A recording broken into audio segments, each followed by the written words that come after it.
When you're married, conflict will happen. It's inevitable. Every marriage goes through conflict. It's not a matter of if you're going to have conflict, it's a matter of when. Then, when the conflict comes, what will you do? How will you resolve that conflict? One tip on resolving marital conflict is to go ahead and set the ground rules before it actually happens. In the heat of the moment, things can get out of control. And so if you take the time as a couple to sit down and have some rules of engagement beforehand, it's very helpful.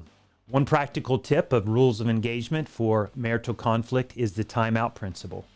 Yes, you can do timeouts with your spouse. So if you're discussing something and things get heated, or somebody's hangry, or there's another reason why it's just not a good time to be discussing this, either one of you can call a timeout. You've agreed to this beforehand.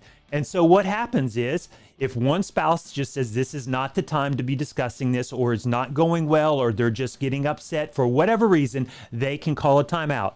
And you guys have already pre-agreed that at that moment that the timeout is called, that everybody stops talking. You don't talk about or bring up the subject until the person who called the timeout calls a time in.